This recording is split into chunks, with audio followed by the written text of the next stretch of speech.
My grandmother's recipes were very important. Growing up, she lived in literally an old log cabin. Looked like a log cabin, but it was a tiny house when she lived a block away. She would, in the middle of the kitchen was the table, and that's all. And you could walk around it barely, It was tight, but she would have us all, and there's 8 of us in my family alone. And we would do gingerbread baking day. And it was just, she would have the dough ready. She'd have it all mixed in bowls. We'd have all the pieces and parts, flour, and we put all the doodads on it and everything. We just, oh my gosh, that was such a powerful memory. Food is super powerful memory, isn't it? And so we just kept that going. From northern Colorado, right there between the rolling plains and the Rocky Mountains, this is the Greeley Business Beat. Just your friendly, neighborly corner booth conversations with the incredible humans behind the businesses and local attractions that make Greeley, well, great. Join us as we dive into stories of the people and places that make up the very fabric of our community. Whether you're Greeley born and raised or just passing through, we promise to pull back the curtains on some of our favorite community gems and introduce you to the neighbors who make this place special. Hi, I'm Becca Vaklovic, your host today for the Greeley Business Beat. Now, lately, I have had hugs on the brain. I have a 4-year-old daughter who is in daycare, and she was filling out one of those surveys, I like when my parents blank because blank. And her answer for her daycare teacher was, I like when my parents give me big hugs because it makes me feel loved. And that got saved. That got put into the file for life. That's a keeper forever. And it got me doing some research that the power of hugs, and hugs have the power to reduce your stress hormones. They have the power to improve your heart health, which was just really mind-boggling. And right here in Greeley, we have had the power of warm hugs for over 30 years. So I'm here today with Suzanne Sereff, who is the owner of Warm Hugs in downtown Greeley. Welcome, Suzanne. Thank you. All right, we're going to dig in. Tell me about yourself. Tell me about your background, where you're from, and how Warm Hugs came to be. Gosh, it's been a journey, that's for sure, and such is life. So honestly, my love language is touch. I realized after we named our business called Warm Hugs because those are the best. A warm hug is best, certainly not cold.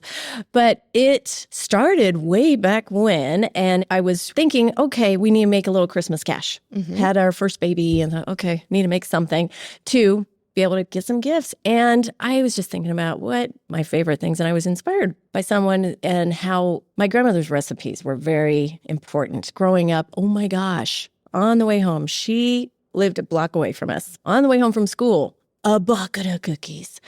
Cakes always coming over for dessert. I mean, oh my gosh, favorite. And I thought, wonder if I'll just convert those into mixes so others can enjoy it. And then my mother gave me a gift of sewing skills. And so I created some fun packaging to wrap those mixes in. So it was a gift ready to go. And so a friend let me be in the corner of her booth at a craft show, the Wesleyan Festival downtown. And I was just going, okay, holding my first baby.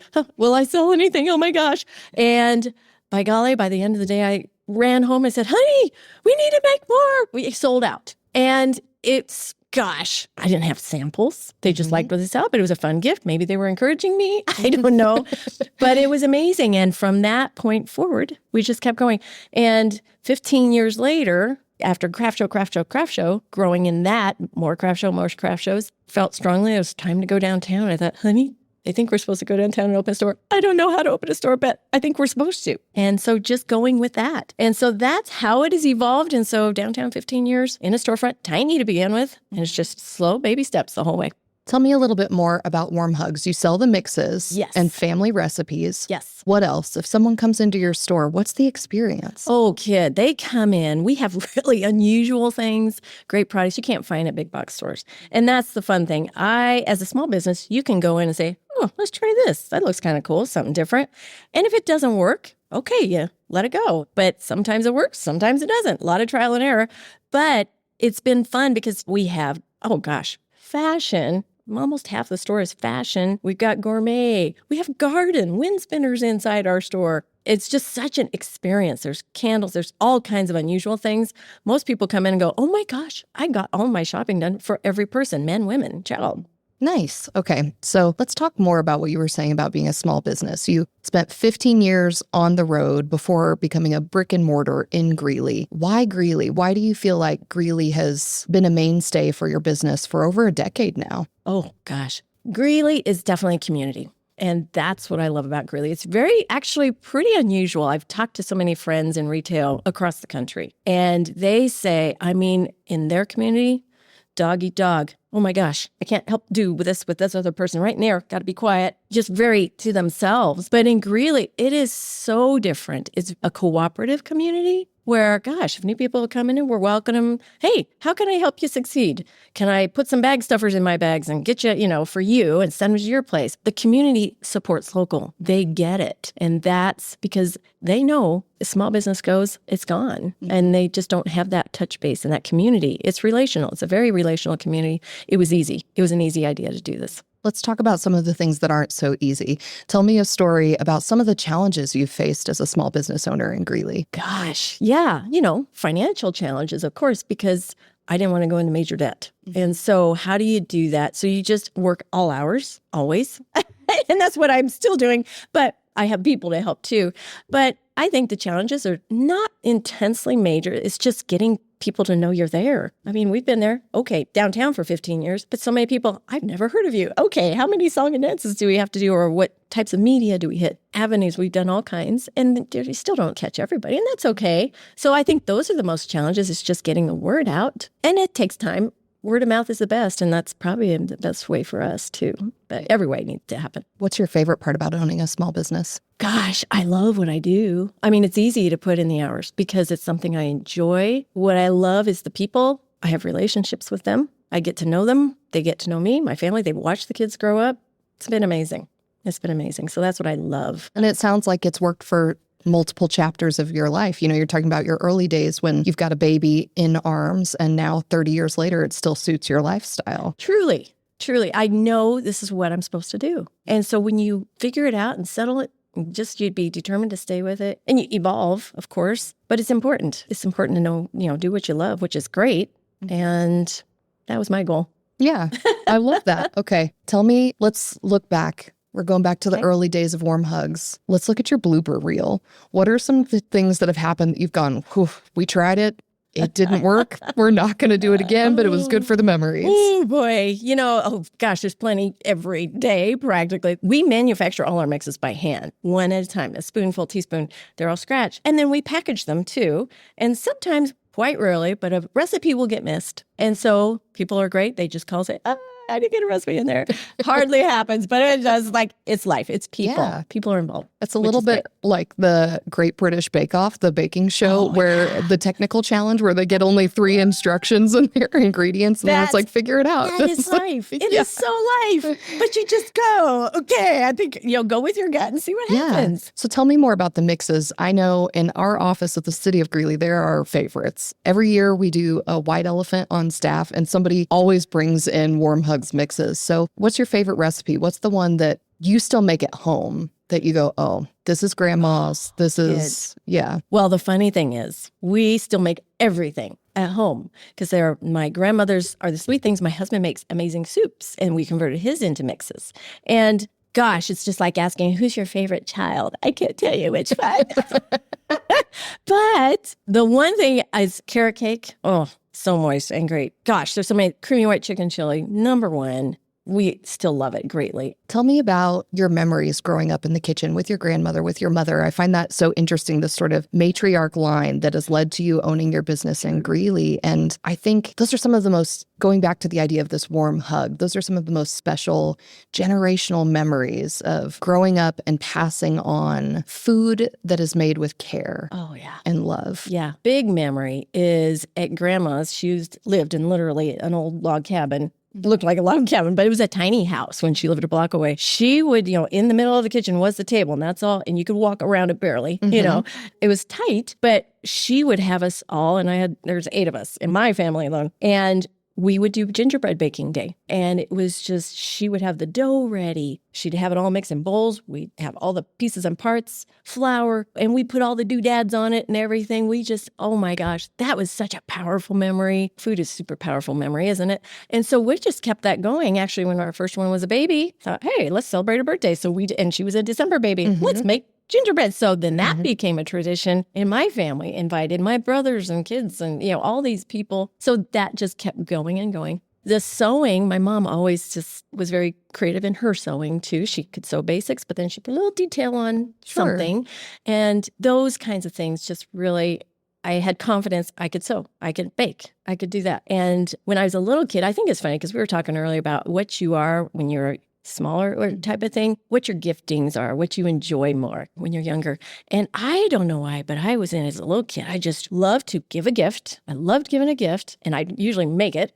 But then I'd put it in a really cool looking package. I would make this package look like a tuxedo shirt or, just something, or make it fun and cleverly hidden. And that still carries through to today. Our packaging for our mixes, I change it every year, and it's always something new and exciting, and people love it. What's new this year? Yeah, I love that. But it's been amazing. What a journey. That's really exciting. I think it's so fun to see, exactly like you said, how when you're small, the gifts, the hobbies, the things that bring you joy become the things that can fuel you throughout your life, which is so much fun. It's exciting. Like we were talking about my 4-year-old and her love of hugs. She's such an artist, and I'm hearing that a lot in what you said as well, of you found a way to take the very simple process of giving a gift and making it a creative outlet. And now here you are, 30 years in business.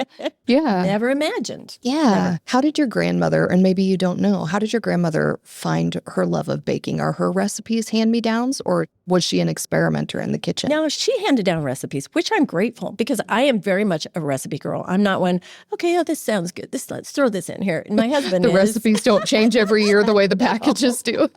Recipes stay the same, which is awesome. So I like a consistent. I liked how it tasted. Let's make it taste the same. Don't mess with it. And so that's how I am. And so I'm sure she has had recipes over the years, and she collected recipes. And it's so funny because sometimes I think she pulled them out of, like, they used to put them in magazines, right, or in the newspaper. And those soon became a favorite. And so that was our family favorite. So it wasn't that she created it. My husband creates them. He's very creative in that type of thing. And he's just, he's good with taste. Is he a partner in your business, or is he the chef behind the scenes and then he goes home and... Oh, kid. He is. He's a partner. He's typically handles the mixing aspect of it and the books aspect of it. But such a partner, I could not do this without his backing. I mean, for me to say, honey, I think we're supposed to go downtown, and we've never done that before. Okay. He's willing. So it's been great. It's been a great gift. Yeah. So how is it running a family business? Do the lines blur? Is it all sunshine and daisies? Yeah, no, honestly, I'm pretty grateful. It is good. And so you do find the spots, and then you figure out how to work through it. But we've had that time now to do that. My daughter, Beth, started 7 years ago-ish. I can't remember now. She got out of college and she said, Mom, I think I'm supposed to join you. I said, awesome.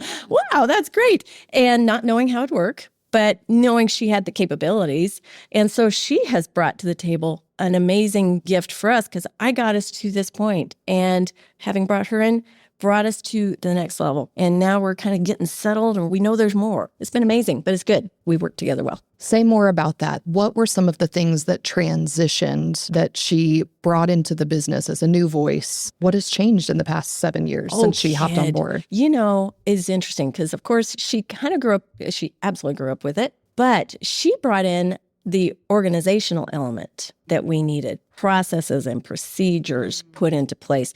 And it wasn't immediate. She came in and just kind of morphed into that. We were coming to find out in these later years going, I'm the one that kind of pulls up and say, hey, why don't we try this? Let's do this. And she just started going, writing things down or putting it on but she's a processor. And so that's what we needed. I have these ideas, and she puts them into place. She sets up systems. And I think you need that. You need that level to continue to go to the next thing. Right. Without giving away any trade secrets, what's a surprising fact about your products that most people don't know? I think a lot of people, and we've not done a good job of telling people, we make the mixes on property upstairs in the back in our kitchen. And a lot of people, I think over time as we've grown, think we just ship it in. Yeah, that was my assumption. Right. So it is absolutely scratch. We take a bag and fill a teaspoon at a time. It's not automated at all. And that's why I think it's so good, is because it's full of flavor. It's not melded. It's excellent. So we manufacture. We put it together on our Christmas packaging and everything. All the packagings we do, they're on property. I've had 2 friends that have come with me from my basement before we even opened a store. They are still with us, packaging up. I create a prototype of, hey, this is what our next package is going to be. I sew up the bags, get it ready for them, and then they assemble. And it's just like their together time too. Mm-hmm. So it's been amazing. And that's the secret sauce behind it. So we make it. But we want people to know it's really well done. Why go to King Soopers and get a Betty Crocker mix? You are Greeley's resident Betty Crocker. Yeah, wow. I'm quoting on that. No, not. They can just come down. But it's true. It's easy enough. Yeah, it's delicious. Interesting to hear you say that your friends help with packaging. Your business really is a business of relationships. Totally. Starting with your husband as a way to make money with a baby at home. You've brought your daughter into the business. Your friends are in the business. It's inspired by recipes and crafting from your mother and your grandmother. I mean, that's incredible. And I think that's the power of small business, is this idea of community and using community to come together to create something new. Absolutely. It's phenomenal. And I think you're spot on. There are plenty of cities where you couldn't do that, and that Greeley really is the right environment for that. How many mixes do you make a year, a day? To keep that month-to-month lease going? Right. Thousands. We go... A year? Oh, yeah. Honestly and truly, it's an 8-foot wall of mixes. And, it's kind of insignificant on footage compared to fashion and all these other things that are out there in the store, but it is the biggest on amount of items sold, amount of dollars sold. It's a really important part of our business, and it's only 8 feet wide. And in the holidays, it's a little bigger. But it just shows how important that product is, and people love it. Literally and figuratively, your bread and butter. That's it. Yeah. That's it. You got it. You got it. It's pretty amazing. We know that Greeley is growing. We're projected to be, twice the size we are a few decades from now. How do you see the business growing with the population? Or do you? Are you always going to be in the store you're in now if you have it your way? Or do you have expansion dreams? What's the future hold? Well, if it was to be my way, a lot of times it changes. I change. It's to just be really, really good where we are. I think a lot of people can tend to grow sometimes too fast, spread too much, and then you got a lot of the stress, the financial, the people, having to stock it, staff it, everything. But my bottom line goal, and it's not to say I'll never change, because I can and I will, but is to make this a destination for, how about the country? How do I do that there in that space? But we do have people come from all over, and it's been amazing. And they come, I just came up to see you guys. Okay, how awesome wow, that's awesome. Okay, before we close, I've got a big question for my finale. Before we get there, we like to do a little rapid fire round that has absolutely nothing to do with your business. It's just about you. Me? Okay. Yeah, okay. Winter or summer? Summer. I can be outside. Okay. Coffee or tea? Coffee. Morning bird or night owl? I can be both, but I continue into the night if I can. Okay, so this is our last question of the day, and this is the big one. What advice do you have to others who are thinking about starting a business in Greeley? Oh, gosh. I think you almost have to feel the fear and do it anyway, even if you do. If you don't, I think if you test it like I tested it, well, I wonder if it's going to work. And by golly, we sold out. Wow. So test it first. And if you've already tested it, then start. If people are saying, you've got to do this, then pay attention. The more you do something, the more confidence you get. And then you can experiment more. But, stay with your foundation too. Like we're still foundationally, our mixes are still huge. So stay true to that. And then you can keep playing, but stay diligent. Don't go, it didn't work. How about this? Oh, it didn't work. How about this? Stay determined and diligent and do the best you can with what you have. And if it doesn't work, then find something else. And I felt the fear, but I did it anyway. Well, Suzanne, it's been lovely having you in the studio with us today. This has been an absolute pleasure. Thank you. It's been a blessing. Like what you're hearing on the Greeley Business Beat? Do us a favor and share this episode. Subscribe wherever you listen to podcasts and be sure to leave a review. We'll be rounding up businesses and attractions each month, so sit back, tune in, and we'll be dishing up the stories that make Greeley great. The Greeley Business Beat is a production of the City of Greeley in collaboration with 1K Creative. Greeley is one of the few spots in Colorado that combines the best of everything the state has to offer. Beautiful vistas, deep agricultural roots, easy access to the outdoors, and a vibrant and friendly community. Learn more at visitgreeley.com. And until next time, stay connected to the heart of Greeley.